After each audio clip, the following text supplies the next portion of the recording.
السلام عليكم ورحمة الله وبركاته نحمده ونصلي على رسوله الكريم أما بعد فأعوذ بالله من الشيطان الرجيم بسم الله الرحمن الرحيم ربي اشرح لي صدري ويسر لي أمري واحلل عقدة من لساني يفقه قولي ربنا زدنا علما اللهم فقهنا في الدين آمین یا رب العالمین۔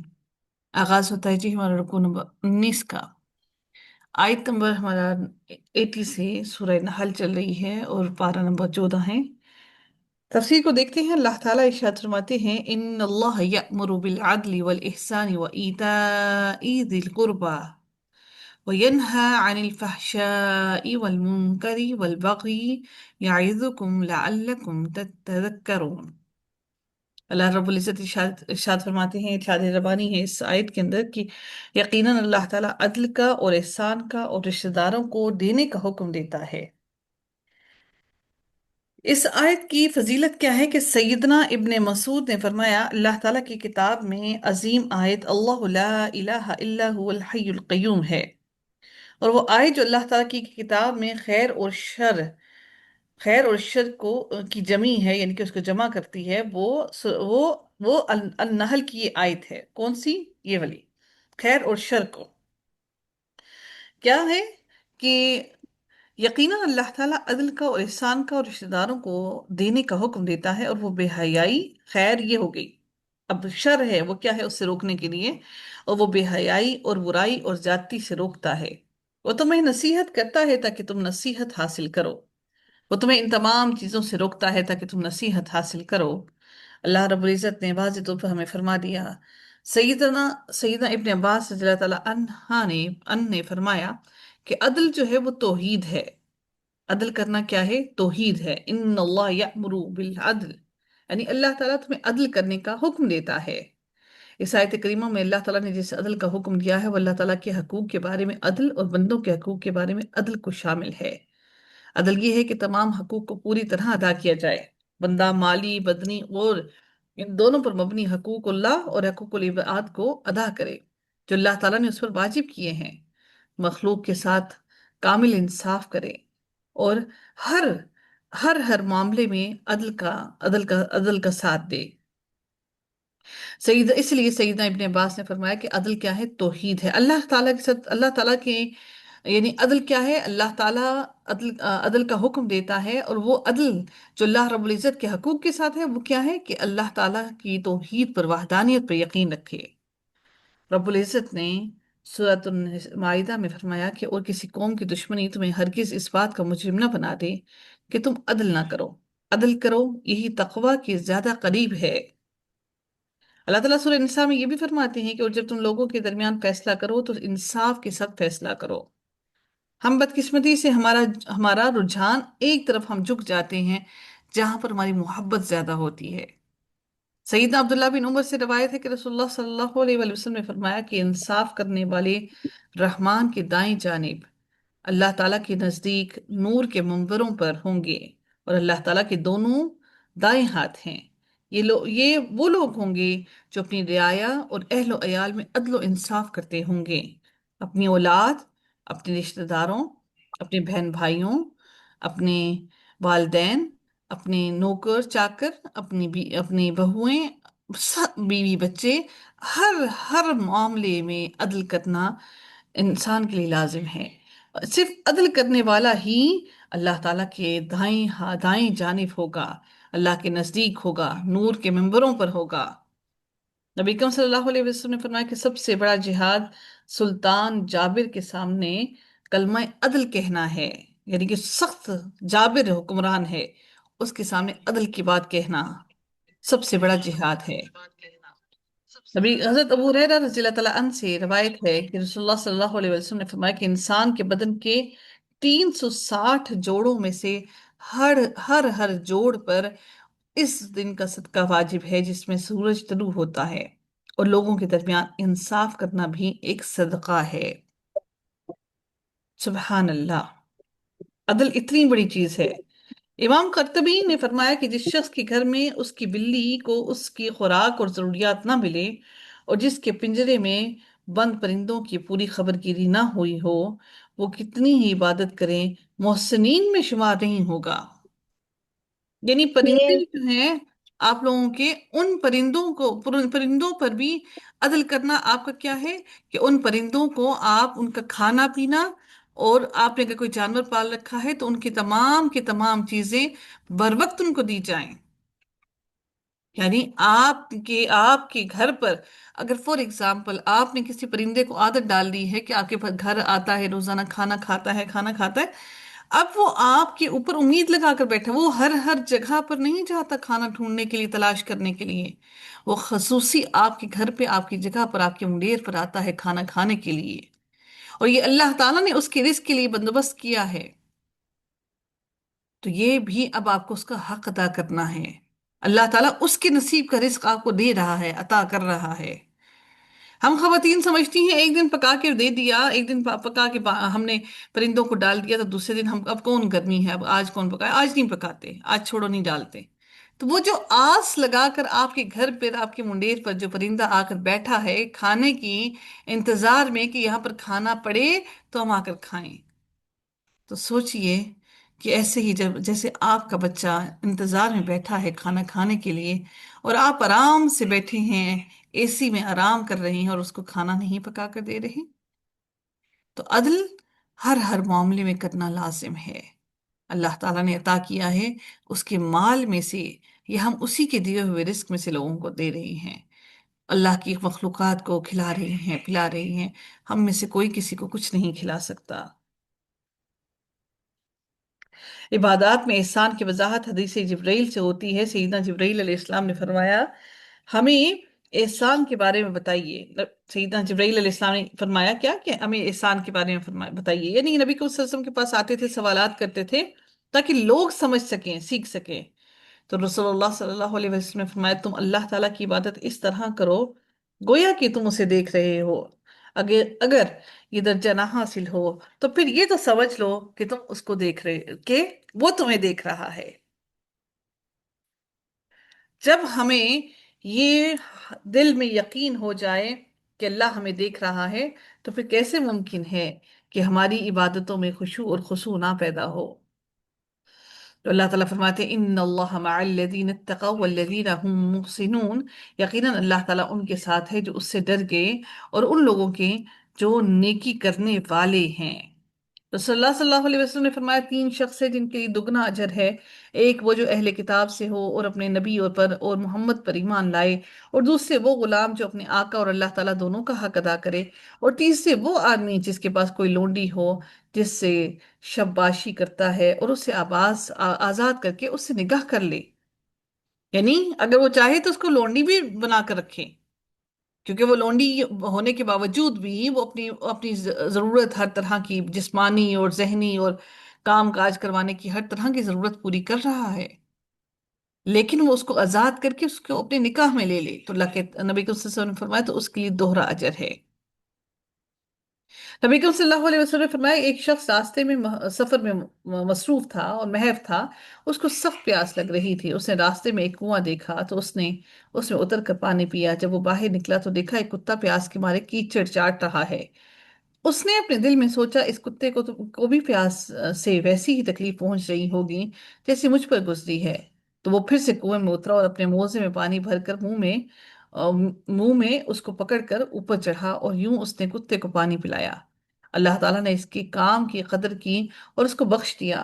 لوگوں نے عرض کی یا رسول اللہ کیا ہم کو جانوروں پر رحم کرنے میں بھی اجر ملے گا؟ تو آپ صلی اللہ علیہ وسلم نے فرمایا ہر تازہ کلیجے والے پر احسان کرنے میں ثواب ملے گا۔ کوئی یہ نہ سمجھے، تو آپ یہ مت سمجھیے کہ ہم انسانوں کو کھلا پلا رہے ہیں بس اتنا ہی کافی ہے۔ تو نبی کریم صلی اللہ علیہ وسلم نے فرمایا ہر ہر جاندار پر رحم کرنے کا تمہیں یقیناً اجر و ثواب ملے گا، حتیٰ کہ آپ کی جو پودوں کو پانی دیتے ہیں نا، اس میں بھی اجر و ثواب ہے۔ سیدنا ابو ہریرہ سے روایت ہے کہ رسول اللہ صلی اللہ علیہ وسلم نے فرمایا بے شک اللہ تعالیٰ نے مخلوق کو پیدا فرمایا یہاں تک کہ جب ان سے فارغ ہوئے تو رشتہ داری نے کھڑے ہو کر عرض کیا یہ رشتہ توڑنے سے پناہ مانگنے والے کا مقام ہے۔ اللہ تعالیٰ نے فرمایا جی ہاں، کیا تو اس بات پر راضی نہیں ہے کہ میں تجھے ملانے والے کے ساتھ مل جاؤں اور تجھے توڑنے والے سے میں دور ہو جاؤں؟ رشتہ داری نے عرض کیا کیوں نہیں؟ اللہ تعالیٰ نے فرمایا یہ تیرے لیے ہے